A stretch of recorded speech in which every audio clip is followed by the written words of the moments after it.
Demain, y a ta cour. Demain, y a ta cour. Demain, y a ta cour. Ok. Ça, c'est toi encore. Hey! Il est déjà 10 heures. Lève-toi, bon sang. Mon ami, tu n'as rien de mieux à faire que de dormir. Ah, on est en confinement. Tu veux que je fasse quoi du bon? Ha! Toi qui as toujours plein de projets là, depuis le confinement, tu passes ton temps à dormir. Qu'est-ce qui n'a pas marché?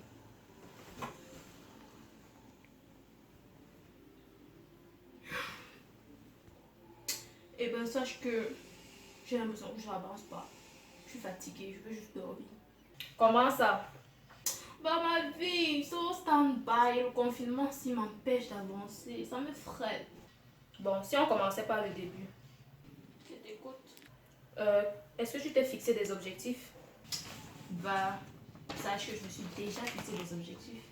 Avant que 2020 commence, je m'étais fixé des objectifs. Mais là, c'est le NDEM. Le confinement m'empêche franchement d'aller quelque part.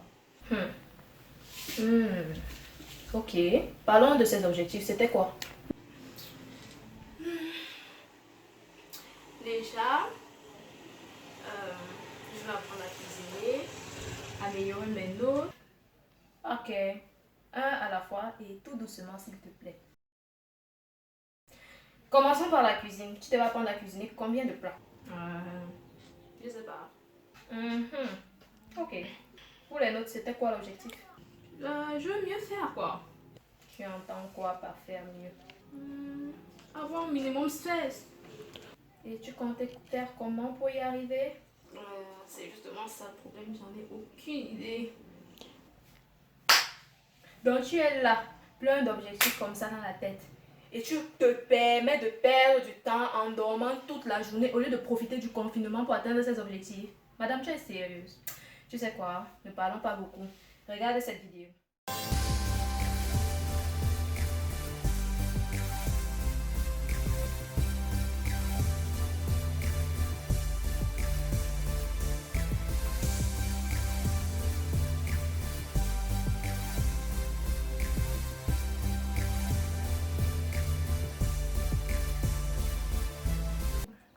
Hello, ici Germaine Diem, bienvenue sur Black Boss Lady, la chaîne qui s'adresse aux Africaines qui souhaitent contribuer au développement de leur continent. Ici, je partage avec vous des astuces sur la gestion du temps, l'entrepreneuriat et le développement personnel. Tout simplement parce que les femmes représentent 50% de la population africaine. Nous sommes donc indispensables lorsqu'on parle de rendre à l'Afrique ses lettres de noblesse. Alors n'hésitez pas à vous abonner, à activer la cloche des notifications, à mettre un like sur la vidéo si elle vous plaît et allons-y pour la suite. Ok, vous l'avez bien compris en intro, aujourd'hui on parle de comment se fixer les bons objectifs pour être sûr d'avancer dans la vie. Alors, je vais articuler mon propos autour de 3 points principaux. D'abord, on va savoir pourquoi est-ce que c'est important de se fixer des objectifs. En deuxième point, on va voir comment se fixer des objectifs, donc c'est quoi les caractéristiques exactes d'un bon objectif. Et en troisième point, on va voir comment est-ce qu'on clarifie ces objectifs, tout simplement parce que c'est bien beau de se fixer des objectifs, mais si on n'est pas clair dans sa tête par rapport à ce qu'on veut atteindre, alors on n'évolue pas vraiment. Donc, sans plus tarder, je commence par le premier point, c'est-à-dire pourquoi est-ce que c'est important de se fixer des objectifs. Si vous partez dans votre dictionnaire que vous cherchez la définition d'objectif, évidemment, vous allez tomber sur plusieurs points. Mais le terme qui nous intéresse ici, c'est que c'est un objectif, c'est tout simplement le but précis d'une action. Donc, pour paraphraser, l'objectif, c'est ce qui va impulser chacune des actions que vous allez mener à bien. Le but d'un objectif, ce n'est pas forcément d'être atteint. Si on se réfère rien qu'à la définition du dictionnaire, le but d'un objectif, c'est de vous donner de l'énergie, c'est de vous donner du fuel, comme j'aime le dire, c'est de vous donner cette impulsion-là qui va vous donner envie de vous lever chaque matin. Si vous avez des objectifs qui ne vous motivent pas assez, alors changez-les ou alors changez tout simplement leur formulation. Vous l'avez bien compris. Un objectif doit vous amener vers ce qui est important pour vous. Le but d'un objectif, c'est de vous mener vers ce qui est important pour vous. En tant que femme, et surtout femme africaine, on a tendance à mettre les besoins des autres avant les nôtres. c'est-à-dire les besoins de notre famille, les besoins de nos amis. Si par exemple autour de vous, des personnes ont tendance à s'orienter vers certains objectifs, si autour de vous, des personnes ont tendance à croire que c'est ce point-là ou c'est cet aspect de la vie qui est important, alors que ce soit volontairement ou involontairement, on va se mettre à les suivre. Mais la vérité, c'est que vous ne pouvez pas être heureuse tant que vous suivez les objectifs d'une autre personne. Et peut-être que c'est votre cas actuellement. Si vous êtes malheureuse, si vous avez l'impression que vous n'avancez pas, si vous avez l'impression que vous êtes en pleine dépression, peut-être que les objectifs que vous suivez ne sont pas les vôtres. Peut-être que vous suivez tout simplement les objectifs d'une autre personne. Alors, l'heure est venue aujourd'hui de trouver vos objectifs à vous, de trouver votre essence. Parce que l'objectif que vous allez choisir, les objectifs que vous allez choisir vont déterminer vos actions. Et ce sont eux qui vont vous donner assez d'énergie pour vous lever le matin. Un objectif est censé être fun. Ça veut dire que chaque fois quand tu te réveilles, que tu penses à ton objectif, tu es heureuse tout simplement parce que tu vas faire ce que tu aimes. Alors ici, il ne s'agit pas de fantasme parce qu'il faut qu'on fasse bien la différence entre un objectif et un fantasme. Alors, on parle de fantasme lorsqu'on ne voit que les avantages d'un but. Ça veut dire que vous aurez tendance à être dans le rêve et on sera un peu dans la surexcitation. Par contre, pour un objectif, il est important que vous ayez conscience des avantages, mais aussi des inconvénients. Par exemple, un objectif que vous pouvez avoir, c'est désirer perdre du poids. Par exemple. Alors, si vous voulez perdre du poids, évidemment, les avantages, c'est que vous aurez une silhouette vraiment de rêve. Vous pourrez absolument mettre tous les vêtements dont vous avez envie. Vous pouvez être très joli. Vous aurez envie de sortir plus. Par exemple, vous habillez plus. Vous vous sentirez mieux dans votre peau. Ça, c'est l'avantage de perdre du poids. Mais, vous voyez les inconvénients qu'il y a derrière. Vous devrez faire plus de sport pendant des heures, peut-être. Ça sera difficile, vous allez transpirer, vous aurez mal partout. Parfois, le matin, vous aurez du mal à vous lever tellement vous serez donné à fond la veille dans vos activités sportives, mais vous n'aurez pas le choix, vous devrez continuer. Un autre inconvénient, c'est que vous devrez surveiller votre alimentation. Alors, si vous êtes fanat d'huile et de sucreries, d'aliments gras, vous devrez faire l'impasse dessus ou alors en consommer moins. Vous devez savoir que ce sont des inconvénients qui sont liés à votre objectif et être prête à aller de l'avant, à atteindre cet objectif malgré ces inconvénients. Ok, passons au deuxième point de la vidéo. Ici, je vous parle de comment se fixer les bons objectifs. Il n'y a pas de recette magique, il suffit juste d'avoir la bonne méthodologie. Habituellement, ce qu'on fait, c'est qu'on se fixe des objectifs par le passé et on les reconduit juste dans le futur. C'est une méthode qui a de bons côtés et de mauvais côtés. Le bon côté, c'est que si ce que vous avez fixé par le passé est vraiment important pour vous, ça vous permet juste de ne pas perdre de vue ce point-là. Mais l'inconvénient, c'est que si par contre vous aviez fixé un objectif qui n'était pas assez motivant, vous forcez en fait à reconduire sans cesse quelque chose de pas assez motivant pour vous. Ce qui fait que si quelque chose n'est pas motivant, comme on l'a vu dans le premier point, vous aurez tendance à procrastiner et à ne pas le faire du tout. Vous allez donc vous retrouver dans une sorte de boucle infernale, objectif pas atteint, objectif pas atteint, objectif pas atteint. Et qu'est-ce qu'on fait dans ces cas-là? On fait une dépression, on a l'impression qu'on est capable de rien, qu'on n'est pas assez et ça, on ne veut pas ça. En 2020, on ne veut plus ça. Avec le confinement, on ne veut plus ça. Alors, ce que vous voulez, c'est croître. Ce que vous voulez, c'est avancer. C'est pourquoi je vais vous proposer de vous accentuer sur les 8 domaines de vie. Alors, j'explique. Les 8 domaines de vie, ce sont tout simplement les points principaux qui permettent de décrire la vie. En vous accentuant sur ces domaines de vie-là, vous serez à même de savoir où est-ce que vous en êtes dans votre vie et quels sont les points principaux que vous avez besoin de travailler pour vous accomplir, pour être la meilleure version de vous-même. Alors, pour la suite de la vidéo, je vais vous inviter à vous noter dans chacun des 8 domaines de vie, selon certains critères. Vous allez vous noter de 0 à 10, sachant que 0, ça signifie que vous avez besoin de beaucoup travailler ce domaine de vie-là. Vous avez encore beaucoup d'efforts à fournir pour être au top de ce côté-là. Et 10 signifie que vous n'avez pas besoin de travailler ce domaine de vie. Vous estimez que vous en avez assez fait de ce côté-là, du moins pour l'instant. Alors, passons. Premier domaine de vie, il s'agit du couple. Alors ici, il sera question de savoir est-ce que le partenaire avec lequel vous êtes est fait pour vous? Est-ce qu'il vous inspire? Est-ce que vous êtes heureuse dans votre couple? Est-ce que la relation que vous avez actuellement vous satisfait? Est-ce que vous vous impliquez assez? Est-ce que vous passez assez de temps avec votre partenaire? Bref, est-ce que votre couple se porte au top? Donc notez-vous de 0 à 10 et prenez vraiment le temps de faire cet exercice. Ne vous précipitez pas, prenez tout le temps qu'il vous faut, faites le point sur votre relation de couple. Si vous n'êtes pas en couple, est-ce que vous avez besoin d'être en couple? Est-ce que vous vous sentez très bien en étant toute seule? Est-ce que vous avez besoin de faire plus d'efforts pour trouver un partenaire adéquat? Notez-vous également, cet exercice concerne les personnes en couple, mais également les célibataires. C'est ok? Deuxième point de vue, il s'agit de votre relation avec la société. Alors, comment est-ce que vous interagissez avec la société? Est-ce que vous êtes un leader? Est-ce que vous êtes un suiveur ou vous êtes plutôt quelqu'un qui aime rester dans son coin? J'explique. Leader, ça signifie que vous êtes quelqu'un que les autres ont l'habitude de suivre. Vous êtes quelqu'un qui n'avez pas peur d'échanger avec les autres. Vous allez naturellement vers les autres. Et oui, un leader, c'est pas forcément quelqu'un qui est dans son coin et attend qu'on le rejoigne. Un leader, c'est également quelqu'un qui a le courage d'aller vers les autres. Donc, est-ce que vous avez le courage d'aller vers les autres? Est-ce que vous échangez avec les autres? Est-ce que vous vous sentez à l'aise lorsque vous êtes en société?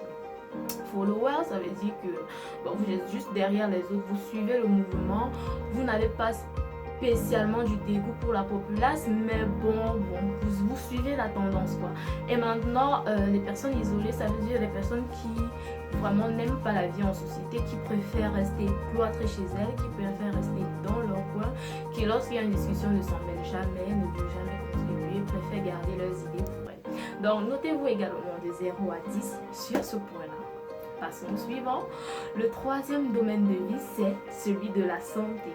Alors, il s'agit tout simplement de la manière dont vous prenez soin de votre corps. Est-ce que actuellement, la manière dont vous prenez soin de votre corps vous satisfait?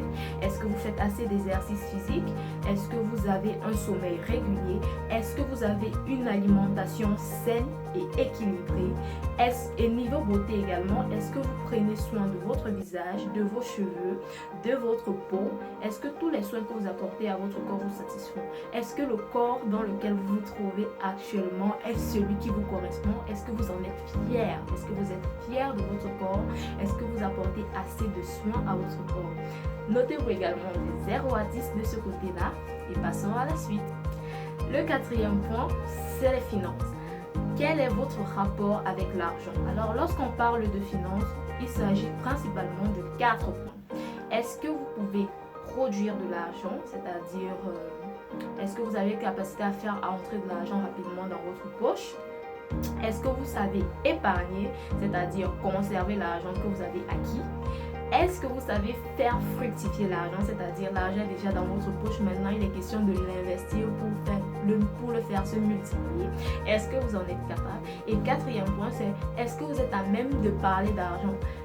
Est-ce que lorsqu'on parle de l'argent, vous êtes à l'aise, vous êtes à même de pouvoir parler de gestion des finances, ou plutôt vous avez tendance à être cloîtré, à vous murer lorsqu'on parle d'argent? Est-ce que vous avez peur de l'argent? Est-ce que vous avez peur de parler de l'argent? Est-ce que parler de l'argent, ça vous stresse? De ce côté-là également, notez-vous de 0 à 10 pour voir où est-ce que vous en êtes. Le cinquième domaine de vie dont on va parler, c'est la vocation. Est-ce qu'au niveau de votre carrière, vous vous sentez à l'aise? Lorsqu'on parle de vocation, ici, il sera question en fait de vous noter sur l'accomplissement de vous-même. Est-ce que le métier que vous faites actuellement est celui dont vous avez rêvé? Est-ce que ce métier répond à vos attentes? Alors, nous sommes des femmes. Contrairement aux hommes, nous, lorsqu'on fait un métier, on a besoin d'aimer ce qu'on fait, de se sentir à l'aise. Ça nous permet de donner le meilleur de nous et d'exceller. Alors, est-ce que le métier que vous faites actuellement vous aide à donner le meilleur de vous? Est-ce qu'il vous aide à repousser vos limites? Notez-les également de 0 à 10 et passons au prochain point de vue. Le sixième domaine de vie dont je veux parler avec vous, c'est la famille. Alors, la famille est l'élément focal qui définit notre société. Comment est-ce que vous vous entendez avec votre famille? Quel est le rapport que vous avez avec votre famille? Est-ce que ce sont de bons rapports? Est-ce que ces rapports sont plutôt tendus? Quel est le rapport? Quelle est la relation que vous entretenez avec les membres de votre famille? Votre famille est plutôt unie ou alors elle est plutôt disloquée? Est-ce que vous vous entendez bien avec vos parents, bien avec vos enfants? Si vous en avez déjà, alors notez-vous de 0 à 10 sur le rapport ou sur les relations que vous avez avec votre famille. Le septième domaine de vie dont on va parler, c'est votre état d'esprit. Alors, comment est-ce que vous nourrissez votre esprit?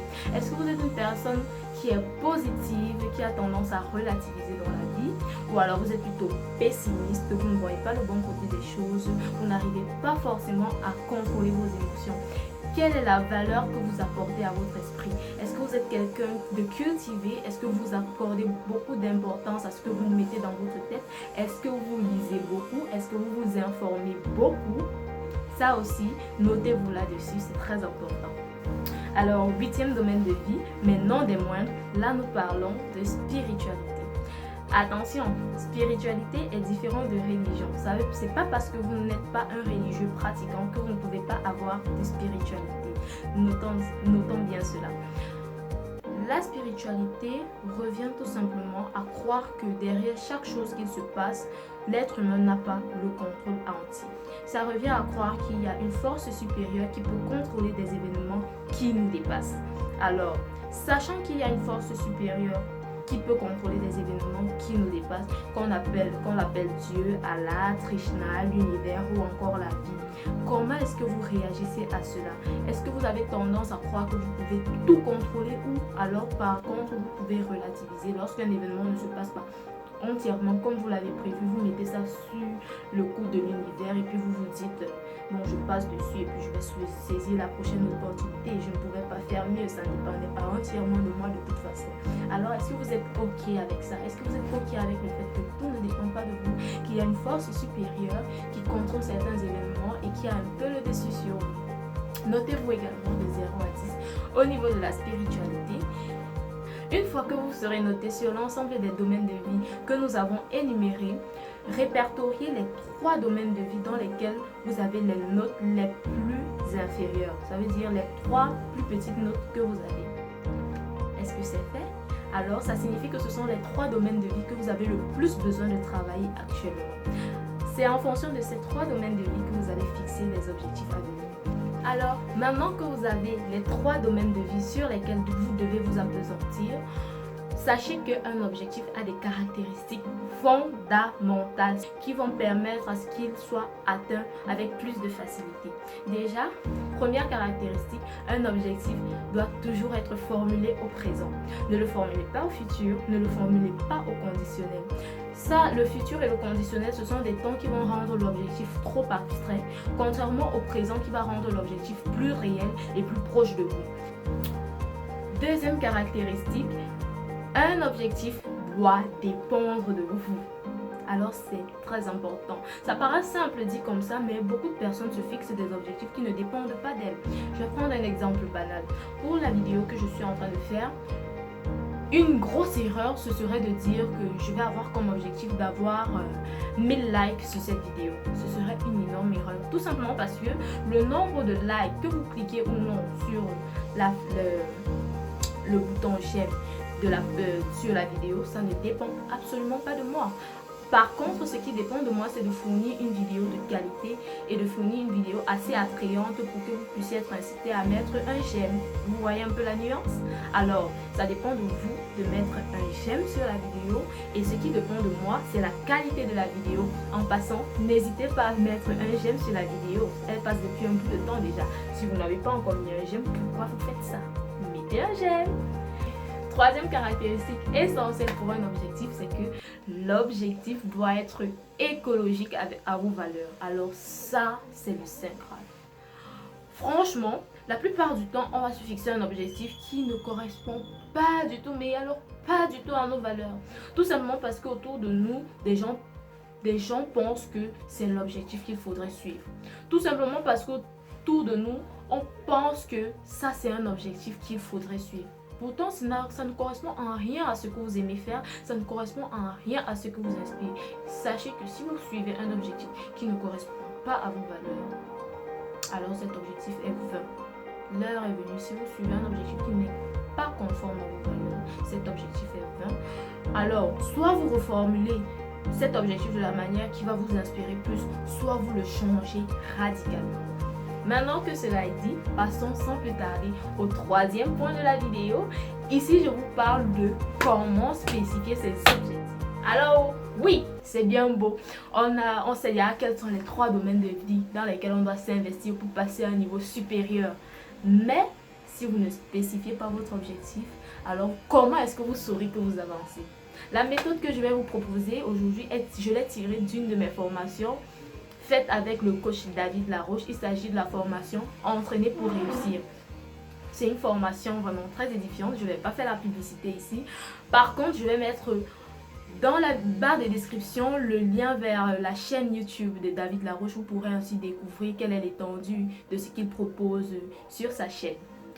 Bon, comme je le disais, la méthode que je vous propose pour spécifier vos objectifs le plus possible, c'est la méthode CQQ, c'est occupé. Alors là, rien que parce que je vous ai donné cette méthode, vous devez me mettre un j'aime. Alors si vous n'avez pas encore mis de j'aime, mettez vite le j'aime et abonnez-vous à la chaîne. C'était une parenthèse. Alors, c'est une méthode qui consiste à se poser le maximum de questions essentielles concernant l'objectif que vous voulez atteindre. Le premier c'est comment, c'est-à-dire comment est-ce que vous comptez atteindre votre objectif. Alors, il n'y a pas de recette magique lorsqu'on veut atteindre son objectif.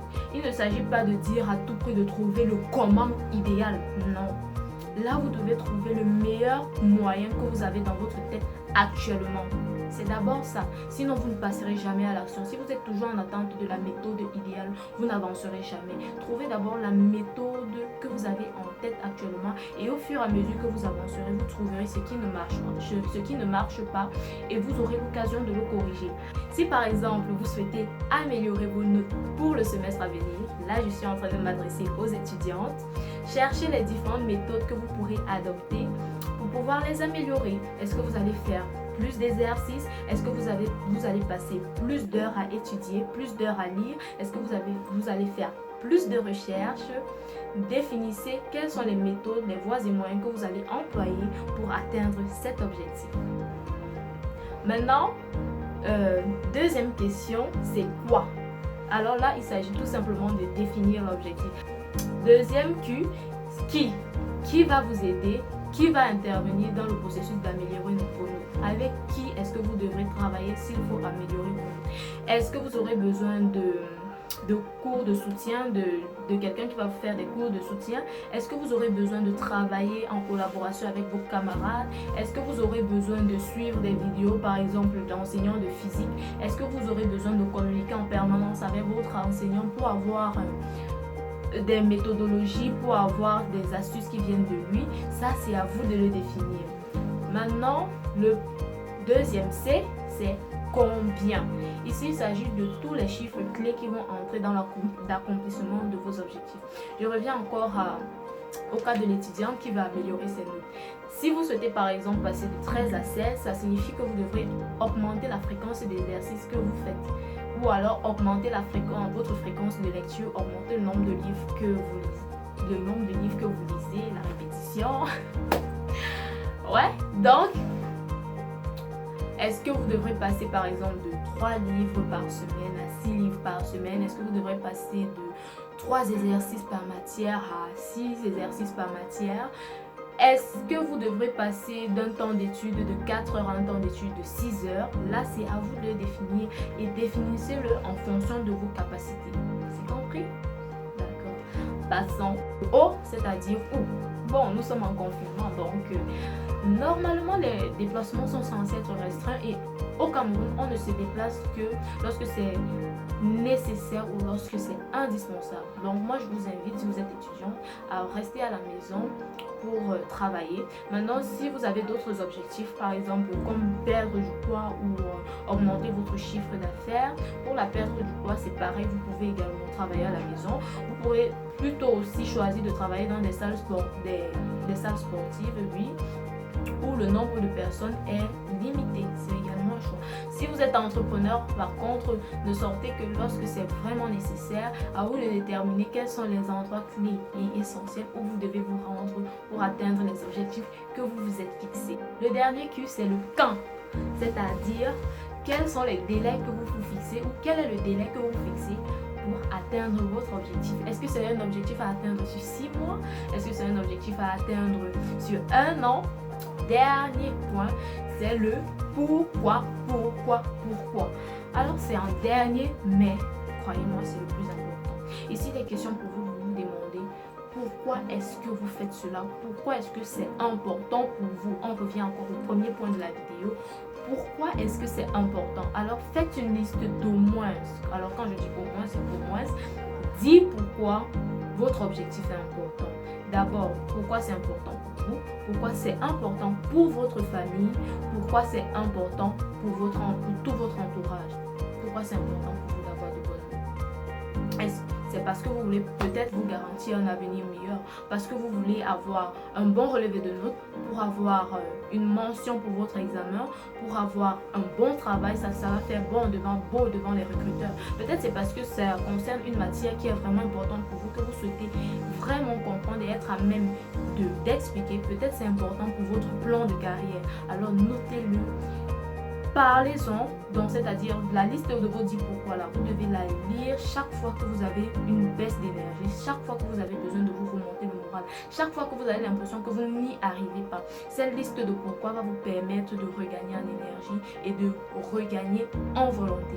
Donc cet exercice, je vous le conseille vraiment. Faites une liste de 10 pourquoi minimum. Vos objectifs sont importants et pourquoi pas vous pouvez aller jusqu'à 30. Alors, c'est tout pour cette vidéo.